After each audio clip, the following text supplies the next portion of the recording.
तो प्रहलाद जी कहते हैं वो तो सर्वत्र विद्यमान है, कण कण में विद्यमान है। कि यदि कण कण में विद्यमान है तो ये बताओ कि क्वासो यदि स सर्वत्र कस्मात् स्तंभे न विद्यते। यदि सर्वत्र यदि विद्यमान है तो इस स्तंभ में मुझे दिखता क्यों नहीं? प्रहलाद जी कहते हैं इस स्तंभ में भी है। भगवान हर जगह है, चाहे चर हो चाहे अचर हो, भगवान सर्वत्र व्याप्त है। कहते उसी समय में मुष्टि को बांध करके स्तंभम तताड़ाति बल स्वमुष्टिना, मुष्टि को खींच करके और बहुत जोर से मारते हैं उस स्तंभ में। यों ही स्तंभ में मारे, इतनी जोर से गड़गड़ाहट हुई और वो स्तंभ जो है फट जाता है। कभी कहते हैं गगड़ गड़गड़ानो खम्ब फाटो चर चरानो, निकसो नरनाहर को रूप अति भयानक है।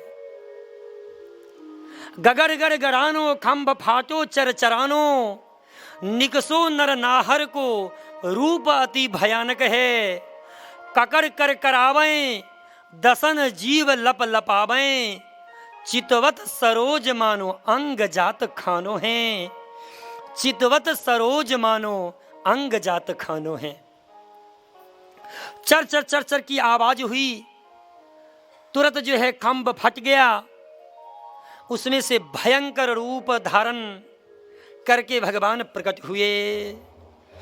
बोलिए श्री इंद्र सिंह भगवान की जय।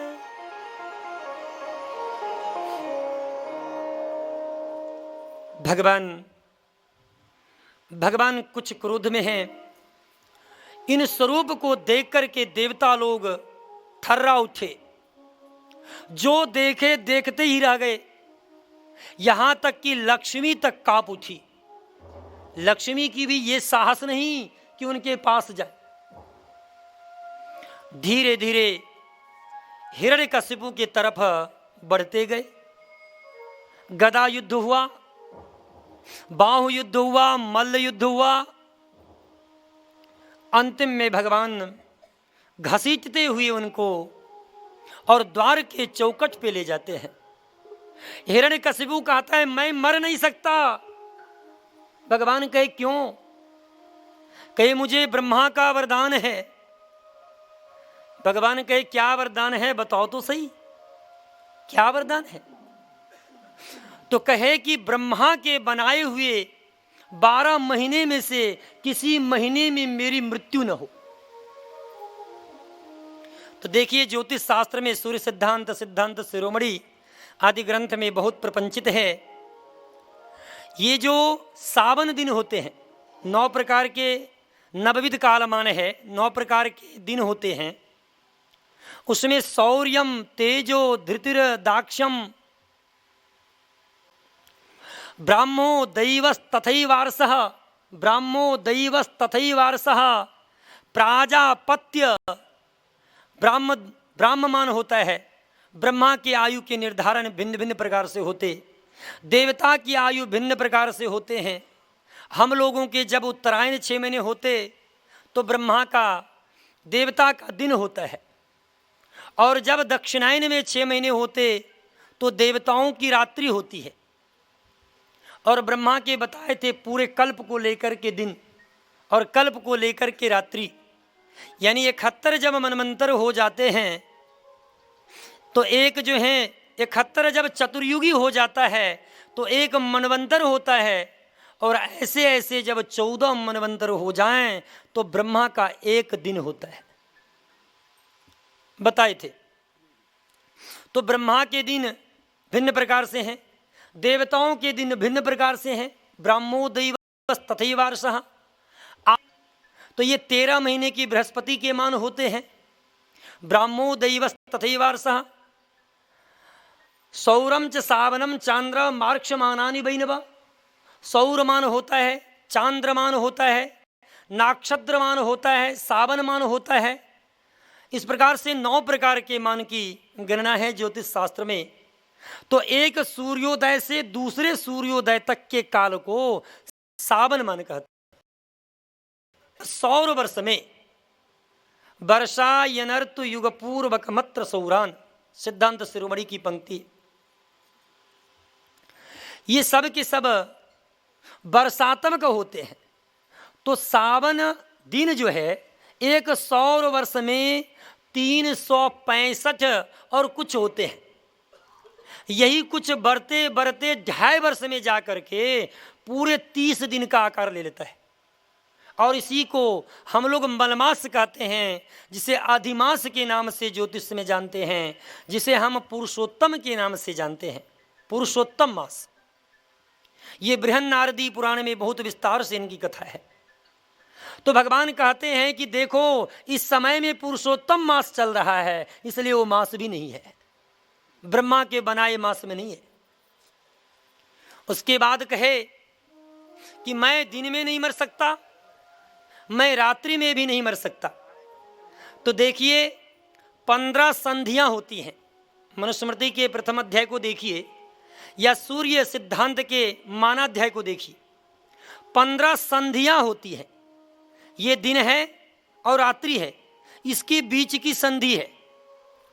प्रत्येक मनवंतर की संधि है, प्रत्येक युग की संधि है, प्रत्येक कल्प की संधि है। एक मनवंतर में 15 संधियां बताई गई हैं। तो देखिए सूर्योदय से पहले जो 24 मिनट के काल है और सूर्योदय के 24 मिनट के बाद के जो काल है, ये काल यानी शाम को ले लीजिए, सूर्यास्त से 24 मिनट पहले का जो समय है और सूर्यास्त के 24 मिनट बाद का जो समय है, ये 48 मिनट के काल को गोधूली बेला बोलते हैं। इस समय में 4-5 काम नहीं करनी चाहिए। भोजन करेंगे दरिद्र हो जाएंगे, पढ़ेंगे मूर्ख हो जाएंगे, सोएंगे तो आपके भाग्य सब सो जाएंगे। यदि समय में स्त्री के प्रसंग किए तो उस समय में आपके एक से एक नरक से आए हुए रोग से ग्रसित संतान हो जाएंगे। इस समय में आप शयन ना करें, इस समय में आप अध्ययन ना करें, इस समय में आप भोजन ना करें, इस समय में स्त्री प्रसंग ना करें। नाना प्रकार के कर्म का निषेध है। ये संधि वेला है। तो दिन और रात्रि की ये संधि का समय है। आप देखो तो सही, ना तो दिन है और ना तो रात्रि है। हिरण्यकशिपु का बिल्कुल सही कार्य है। अच्छा तो ये बताओ और क्या दिए थे वरदान? तो कहे मुझे ना तो कोई मानव मार सकता है और ना कोई पशु आदि मार सकता। बोले देख लो मेरे स्वरूप को, कौन मुझे मानव कहेगा, कौन मुझे पशु कहेगा? मैं तो नृसिंह हूं, आधे में नर ऊपर में सिंह। कौन क्या कहेगा? ब्रह्मा की सृष्टि में कोई है? ब्रह्मा की सृष्टि से पृथक है। और बताओ, किसी देवता आदि से नहीं मर सकते, तो मैं देवता भी नहीं हूं। अच्छा ये बताओ और क्या बताए थे? कहे मैं ना घर के बाहर मर सकता हूं और ना मैं घर के भीतर मर सकता हूं। भगवान कहे कि गौर से देखो, मैं चौखट पे खड़ा हूं, ना मैं घर के भीतर हूं ना मैं बाहर हूं। और क्या बताए थे? तो कहे ना मैं आकाश में मरूं और ना मैं धरती पे मरूं। भगवान अपने स्वरूप को बढ़ाने लगे और हिरण्यकशिपु को उठा करके अपने जंघे पर रख लिए। कहे बोलो कहां हो, पृथ्वी पे हो या आकाश में? बोले और क्या बताए थे? बोले ना मैं अस्त्र से मर सकता हूं और ना मैं शस्त्र से मर सकता हूं। भगवान कहते वक्रतुंडो नखायुधो, भगवान के नाखून तलवार के समान थे।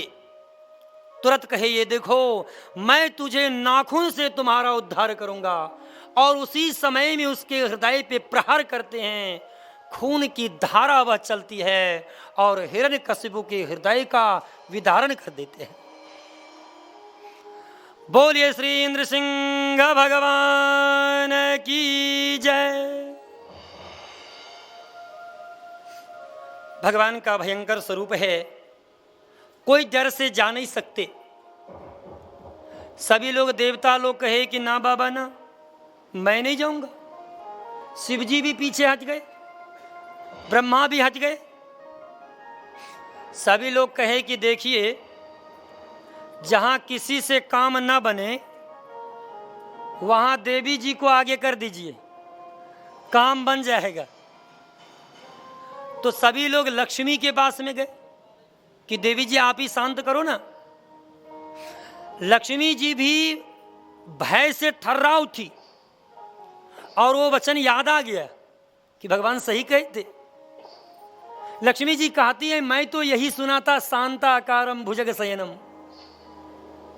ये भयंकर स्वरूप को तो मैं कभी देखा ही नहीं था। भयभीत तो हो गई और भक्तराज समझाती है कि बेटा, तुमको बहुत कष्ट दिया, इसी की वजह से भगवान इस स्वरूप में हैं। बेटा तुम ही जाओ ना, शांत कर दो ना भगवान को।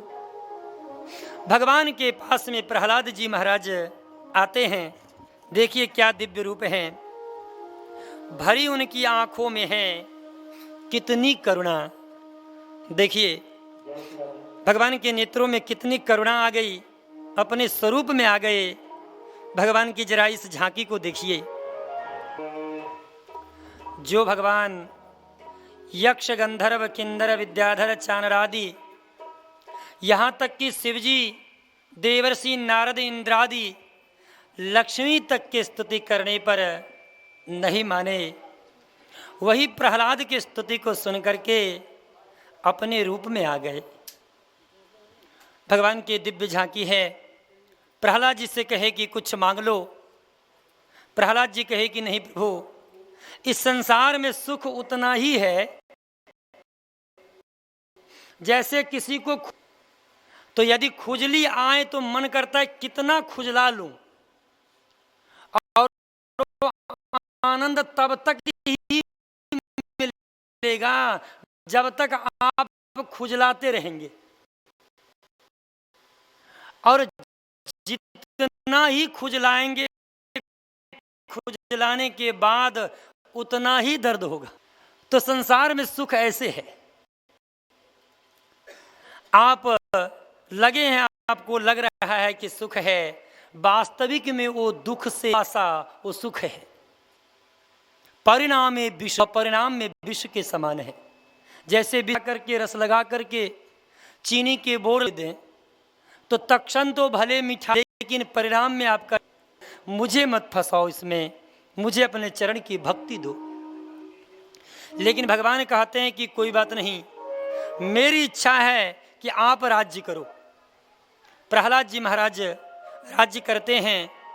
प्रहलाद के पुत्र हुए विरोचन जी महाराज, विरोचन के पुत्र हुए बलि जी महाराज, बलि के पुत्र हुए बाणासुर जी महाराज, जिनके 1000 हाथ हैं, जिनमें से उदंडता करने के कारण भगवान, आगे आएगा 10वें स्कंद में, उनके हाथों को 906 डाले, कई बस 4 रहने देता हूं। इनकी पुत्री हुई उषा, इस उषा का विवाह जो है भगवान श्री कृष्ण के पौत्र, भगवान कृष्ण के पुत्र हैं प्रद्युम्न, और उसके पुत्र हैं अनिरुद्ध जी महाराज। अनिरुद्ध के साथ इनकी विवाह होगी। ये सब बाद में हम लोग चर्चा करेंगे, समय मिला तो। चलिए भगवान के इस दिव्य झांकी को अपने हृदय में धारण करके आरती का आनंद लेते हुए, प्रसाद ग्रहण करते हुए आप लोग प्रस्थान करें। शेष कथा कल सुनाई जाएगी। जय श्री राम।